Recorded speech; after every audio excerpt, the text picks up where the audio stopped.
Pada tanggal 14 Agustus 1945, Jepang menyerah tanpa syarat kepada Sekutu.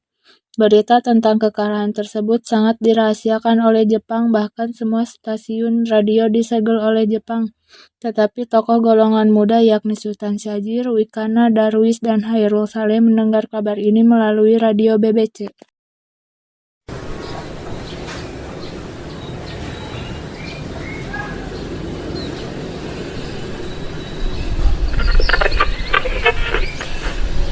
Till the end of time. The worst news of the defeat of Japan was surrendered unconditionally to the Allies. One of the reasons was the bombing of Hiroshima and Nagasaki on August 6 and 1945 by the Allies. As a result, Japan lost most of its troops and troops. Saya mendengar dari radio BBC London di Bandung bahwa Jepang telah menyerah kepada Sekutu. Berarti Indonesia sedang dalam kekosongan kekuasaan. Kalau begitu, kita harus segera mendesak golongan tua, terutama Bung Karno, untuk segera memproklamirkan kemerdekaan. Benar itu, Jepang sudah tergabung di negeri kita harus memperkuatkan momen ini. Betul sekali kawan. Tetapi jangan sampai proklamasi kemerdekaan diproklamirkan oleh PPKI. Kenapa kamu berpendapat demikian, Sobat? Karena PPKI adalah badan bentukan Jepang. Kita tidak ingin ada campur tangan Jepang dalam proklamasi kemerdekaan. Maka dari itu mari kita sepakat untuk menolak segala bentuk hadiah kemerdekaan dari Jepang, karena kita akan menyusun kemerdekaan sendiri. Saya benar, kemerdekaan itu adalah hak dan persoalan rakyat yang harus segera kami proklamasikan. Mari kita semua meminta kepada Yang Soekarno dan Bung Hatta untuk memutuskan segala hubungan dengan Jepang. Tanggal 14 Agustus 1945, Syahrir, Wikana, dan Darwis tiba di kediaman Soekarno di Jalan Pegangsaan Timur 056, Jakarta sekitar pukul 9 waktu Indonesia Barat. Keduanya menyampaikan hasil-hasil keputusan rapat. Pada pertemuan itu datang beberapa tokoh nasionalis seperti Muhammad Hatta, Iwakusuma, Mantri Samsi, Buntaran Sudiro, dan Ahmad Subarjo.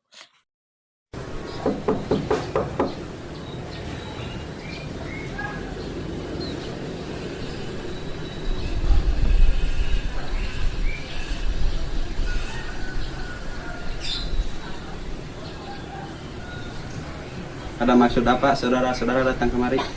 Saya mendengar berita Jepang menyerah pada Sekutu di radio BBC London di Bandung. Maka dari itu, tadi siang kami dari golongan para pemuda berkumpul mengadakan rapat, dan hasilnya adalah semua pemuda setuju agar Bung Karno dan Bung Hatta segera menyusun kemerdekaan Indonesia. Kita tidak bisa begitu saja memproklamasikan kemerdekaan. Kita harus membicarakan dalam rapat PPKI. Kita tidak mungkin membicarakannya dalam rapat PPKI, karena PPKI dibentuk oleh Jepang, dan kemerdekaan Indonesia harus dari usaha rakyat Indonesia, bukan dari pemberian bangsa lain.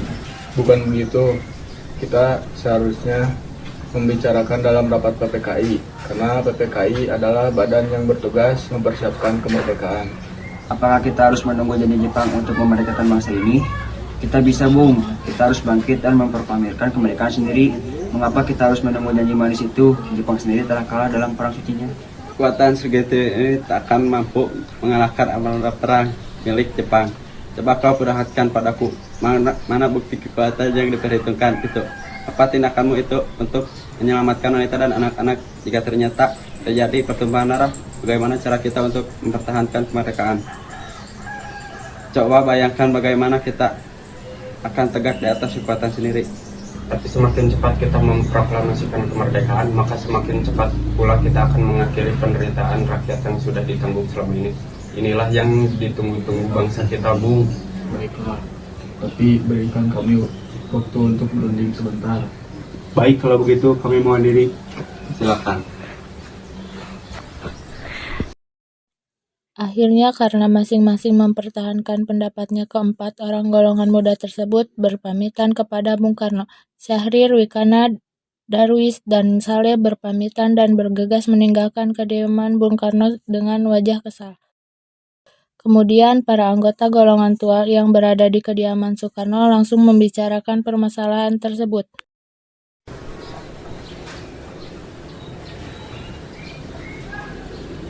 Bagaimana ini para pemuda menuntut untuk memproklamasikan kemerdekaan?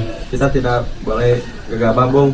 Kita butuh waktu untuk mempersiapkan semuanya dengan matang agar tidak terjadi sesuatu yang tidak diinginkan. Saya setuju. Menurut saya yang terpenting sekarang adalah menghadapi sekutu yang hendak berniat kembali berkuasa di negeri ini. Selain itu, masalah kemerdekaan sebaiknya dibicarakan lagi dalam sidang PPKI 18 Agustus mendatang. Lalu bagaimana pendapat golongan muda? Apakah kita abaikan saja? Ya, lagi pula mereka masih muda, pemikiran mereka terlalu pendek. Kita harus lihat ke depan, mempersiapkannya dengan matang. Kalau tidak, bagaimana nanti jika semuanya berantakan? Baiklah, Bung, berarti kita semua sudah sepakat. Dengan demikian, usaha para pemuda dengan juru bicara Sultan Syahrir untuk membujuk Insinyur Soekarno agar segera memproklamasikan kemerdekaan mengalami kegagalan. Tanggal 16 Agustus 1945 pada pukul 12 malam, golongan muda melakukan rapat di Asrama Baperpi Jalan Cikini 71. Dalam rapat itu diputuskan untuk mengungsikan Soekarno dan Hatta ke Rengas Dengklok. Tujuannya adalah agar Insinyur Soekarno dan Muhammad Hatta tidak terpengaruh oleh Jepang. Pada pukul 4 subuh tanggal 16 Agustus 1945, Insinyur Soekarno dan Muhammad Hatta dibawa oleh sekelompok pemuda menuju Rengas Dengklok. Rombongan ini berangkat dari kediaman Soekarno yang dikawal oleh pasukan peta di bawah pimpinan Sudanco Singgih. Assalamualaikum. Waalaikumsalam. Ada apa saudara datang pagi ini? Kami bermaksud membawa Anda dan Soekarno untuk mengikuti kami ke tempat pengasingan. Tempat pengasingan? Apa yang saudara maksudkan? Ya, kami akan membawa kalian ke tempat pengasingan agar terhindar dari pengaruh dan ancaman bentrok antara rakyat dan Jepang. Baik, kami akan itu. Sebaiknya Ibu Fatmawati dan Anda ikut serta, Bung, untuk menjadi keselamatan mereka.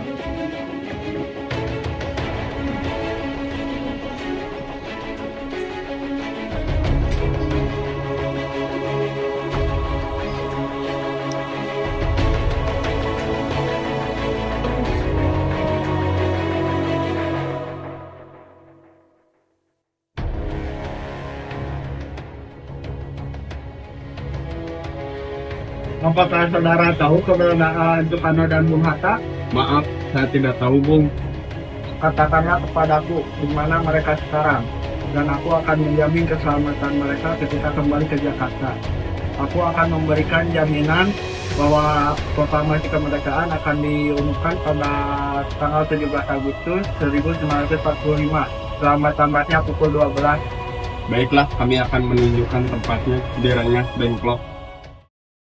Setelah mendapat beberapa kesepakatan, diusutlah Yusuf Kunto untuk mengantar Ahmad Soebardjo dan Sudiro ke Rengas Dengklok. Setelah sampai di sana, Mr. Ahmad Soebardjo akhirnya menjemput Insinyur Soekarno dan kawan-kawan. Selain itu, Mr. Ahmad Soebardjo berhasil meyakinkan para pemuda untuk tidak terburu-buru memproklamasikan kemerdekaan. Sekitar pukul 11 malam, rombongan Insinyur Soekarno sampai di Jakarta untuk sesaat pulang ke tempat masing-masing. Lalu langsung menuju rumah Laksamana Maeda untuk merumuskan naskah proklamasi. Tanggal 16 Agustus 1945 pukul 11 malam waktu Indonesia Barat, rombongan tiba di Jakarta. Bagaimana kita membicarakan naskah proklamasi untuk mendeklarasikan kemerdekaan kita? Ya, kita butuh tempat untuk membahasnya, Bung. Tapi hari sudah malam, pihak Jepang tidak mungkin untuk mengizinkan kita melakukan kegiatan sekarang. Apalagi jika mereka mengetahui kita hendak akan bicarakan tentang proklamasi. Saya punya ide. Kita akan meminjam rumah perwira Jepang, Laksamana Maeda. Silakan masuk, Bapak. Tunggu dulu. Bagaimana mungkin kita merumuskan teks proklamasi di rumah seorang Laksamana Jepang? Tenanglah, silakan masuk semua. Selama berada di rumah saya, akan terjamin keselamatannya. Baiklah, di rumah mana kita dapat merumuskannya? Silakan Anda berdiskusi di ruang makan. Saya akan pergi beristirahat dulu. Kita mulai sekarang saja. Bagaimana usulan kalian tentang naskah proklamasi yang akan kita bahas? Untuk mempersingkat waktu, saya sudah memiliki konsep untuk teks proklamasi. Oh, kalau begitu bersediakah Anda membacakannya? Baiklah, dengan senang hati. Bagaimana jika kalimat pertama dalam teks proklamasi diambil dari rumusan BPU PKI? Ya, baiklah. Lalu rumusan apa yang diambil? Bagian yang merupakan pernyataan bangsa Indonesia untuk menentukan nasibnya sendiri. Baiklah, ide yang bagus. Ada usulan lain? Bagaimana jika kalimat kedua diubah menjadi pengalihan kekuasaan? Ya, itu lebih baik dan saya juga setuju. Lalu atas nama siapa proklamasi ini? Karena ini semua berkat jasa-jasa Indonesia, berarti atas semua bangsa Indonesia. Ide yang bagus, Bu. Bagaimana menurut kalian? Ya, kami setuju. Lalu siapa yang akan menandatangani teks proklamasi ini? Bagaimana jika dibuat seperti Declaration of Independence Amerika? Bagaimana maksudnya? Maksud saya, teks tersebut ditandatangani oleh semua yang hadir malam ini. Saya tidak setuju jika teks tersebut ditandatangani oleh anggota PPKI. Kenapa Anda tidak setuju? Menurut saya, PPKI dibentuk oleh Jepang dan akan sendiri dianggap oleh Jepang, padahal mereka itu sendiri usaha kita sendiri. Ya, saya sependapat dengan Anda. Lalu siapa yang akan menandatangani teks tersebut? Bagaimana jika Bung Karno dan Bung Hatta sebagai wakil bangsa Indonesia? Ya, saya sangat setuju dengan pendapat Soekarno. Baiklah, saya bersedia. Lalu bagaimana dengan Bung Hatta? Ya, dengan seperti. Baiklah jika Bung Hatta setuju.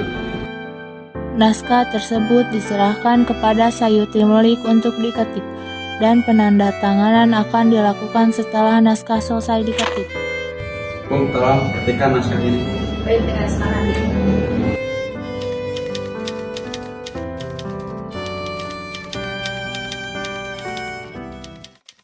Sesudah naskah teks proklamasi diterima oleh Sayuti Melik, beliau mengubah beberapa kata yang ejaannya dianggap kurang tepat. Beberapa kata yang diubah yaitu kata tempo menjadi kata tempo dan Jakarta 17.845 menjadi Jakarta hari ini 17 bulan 8 tahun 05. Setelah selesai diketik, hari itu juga tepatnya hari Jumat tanggal 17 Agustus 1945 pembacaan proklamasi kemerdekaan Indonesia akan dilaksanakan di lapangan Ikada. Namun karena alasan keamanan, maka dipindah di kediaman Insinyur Soekarno, Jalan Pegangsaan Timur 056 pukul 10. Para undangan dan warga Jakarta pun berbondong-bondong menuju kediaman Bung Karno tersebut. Pada saat yang sama, Soekarno dan Ibu Fatmawati sampai di kediaman mereka dan berbincang sejenak. Alhamdulillah, akhirnya berjalan dengan lancar. Terima kasih Ibu telah menemani saya di saat-saat yang cukup menguras pikiran ini. Ya, terima kasih Gusti Allah yang sudah memberikan jalan kepada bangsa kita untuk memproklamasikan kemerdekaan. Oh iya Pak, apa kalian sudah merencanakan proklamasi besok akan berlangsung? Sudah, kita akan melaksanakan upacara bendera yang diiringi lagu Indonesia Raya Bung Supratman. Kan kita belum punya bendera, lantas bagaimana? Ya ampun, Bapak sampai lupa Bu. Bagaimana jika Ibu yang menjahitkan benderanya? Tapi Ibu tidak punya kain Pak, kain yang ada hanya ada kain merah dan putih. Apa tidak apa-apa? Itu saja, buatlah bendera yang sederhana. Yang penting kita sudah berusaha untuk menyediakannya. Baiklah Pak, dan Ibu punya ide. Kita namakan saja benderanya Sang Saka Merah Putih. Bagaimana? Ide yang bagus, ya. Bendera pusaka Sang Saka dan warnanya merah putih menjadi Sang Saka Merah Putih Brilian. Ya sudah, sebaiknya Bapak bersiap sana menyusun pidato yang nanti akan Bapak bacakan.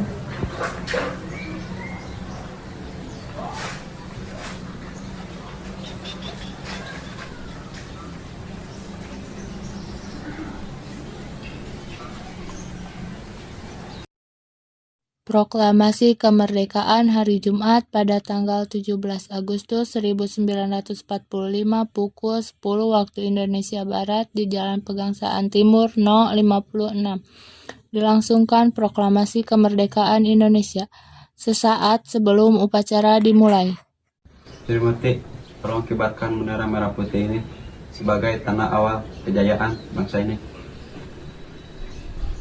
Siap Bung, saya akan menyuruh anak didik saya untuk mengibarkannya. Kalian jaga baik-baik bendera ini. Kalian mendapat kehormatan untuk mengibarkan bendera ini untuk pertama kalinya dalam sejarah Indonesia. Siap komandan, kami tak akan mengecewakan Anda. Suasana menjadi sangat hening. Soekarno dan Hatta dipersilahkan maju beberapa langkah dari tempatnya semula. Soekarno mendekati mikrofon. Dengan suaranya yang lantang dan mantap, Soekarno pun membacakan pidato pendahuluan sebelum beliau membacakan teks proklamasi. Proklamasi. Kami, bangsa Indonesia, dengan ini menyatakan kemerdekaan Indonesia.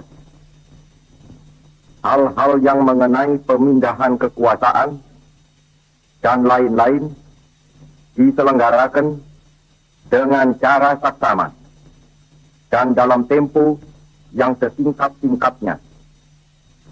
Jakarta, 17 Agustus 1945. Kemudian dikibarkanlah bendera Sangsaka merah putih diiringi lagu Indonesia Raya. Hadirin turut menyanyikan lagu kebangsaan Indonesia tersebut.